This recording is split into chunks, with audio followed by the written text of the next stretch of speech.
جسمك ما يعرفش الفرق ما بين الفكرة وما بين الموقف الفعلي. يعني لو عقلك قالك إن في موقف معين جاي هينتج عنه خسارة معينة أو ألم معين، فجسمك مش هياخد رأيك وهتلاقيه بيرد على الموضوع ده بإحساس من الخوف أو القلق، فجسمك هيحسسك إن أنت في خطر فعلي. طيب دلوقتي بقى إيه اللي لازم يحصل علشان نكسر الدايرة دي؟ في الفيديو ده هكلمك عن إزاي نخلي عقلنا يتوقف عن إنتاج أفكار مرعبة أو مخيفة عن طريق حاجتين يا صديقي، والحاجتين خلي بالك إن هم ملهمش علاقة مباشرة بالإحساس بالقلق نفسه. طب ايه هما الحاجتين دول؟ أول حاجة هو تمرين عضلة الانتباه.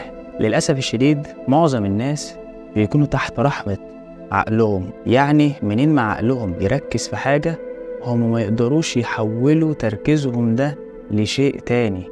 وطبعا في موضوع الكورس بتاعنا لو عقلهم قلقان من حاجة فهم مش هيقدروا يحولوا تركيزهم في أي حتة تانية، هفضل مركز على الحاجة اللي أنا قلقان عليها. فده معناه إن عقلنا هيكون هو المتحكم في انتباهنا، وبالتالي هيكون متحكم في مشاعرنا. طيب إحنا يا عم نادر نمرن بقى عضلة الانتباه دي إزاي؟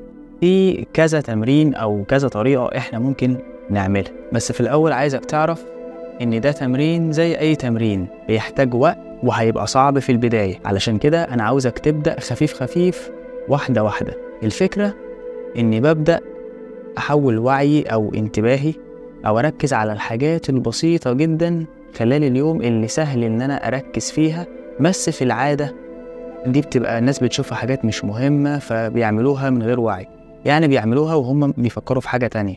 يعني مثلا أنا دلوقتي إيه لو عطشان، بدل ما أنا أمسك إزازة المية وأشرب بسرعة وأنا بفكر هقول إيه بعد ما أخلص شرب، لا مش ده التمرين. التمرين بقى إن إحنا نعمل إيه؟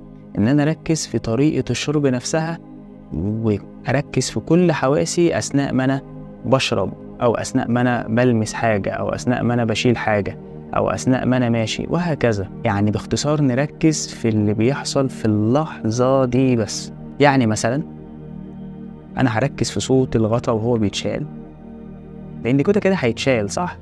فبدل ما أنا أشيله وأنا مركز في حاجة تانية، لأ أنا وهو بيعمل كده أشيله وأنا مركز في صوته. كده عضلة الانتباه بتشتغل. طب وأنا بشرب مش بدلق المية وخلاص جوايا، لأ ما أنا كده هشرب، طب ما أركز بقى في الشرب. طبعا هتحس بحاجة مختلفة.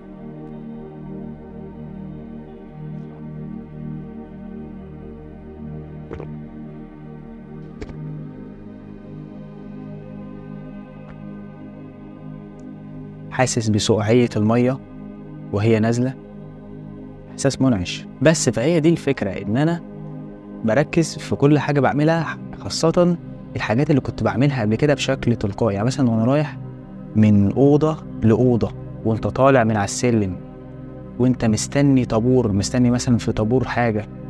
بس طبعا أنت كل ما هتتدرب زي أي عضلة، كل ما هتتدرب أكتر كل ما العضلة دي هتقوى وهتنمو. الحاجة التانية بقى أو التمرين التاني اللي هيساعدنا إن احنا نبني مناعة ضد القلق، وده اللي أنا عايز أوصله من خلال الكورس ده، هي إنك تركز أكتر على جسمك. ودي أقوى مهارة ممكن أنت تتعلمها في حياتك. وأنا عملت فيديو مخصوص للمهارة ديت أو للتدريب ده، بحيث كل ما أجيب سيرته يبقى فيه فيديو معمول واخد وقته وشرح فيه إزاي بنأدي التمرين ده بالتفصيل، عشان تقدر أنت تفهم بشكل أفضل وتطبق بشكل أفضل فتحصل لك النتيجة المطلوبة. بس التمرين ده هيساعدك إنك مش بس تتخلص من الشعور بالقلق أو تبني مناعة ضد القلق، ولكن هيساعدك في كل المشاعر السلبية. فكل الكلام اللي أنا محتاج أقوله لك على توجيه انتباهك أو تركيزك لجسمك هتلاقيه موجود في الفيديو ده.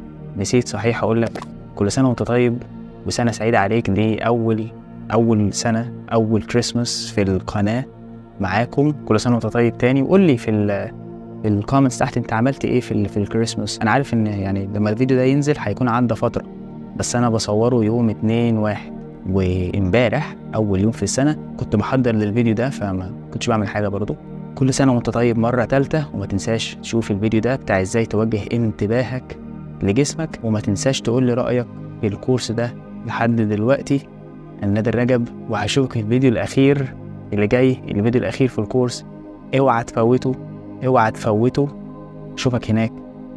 سلام.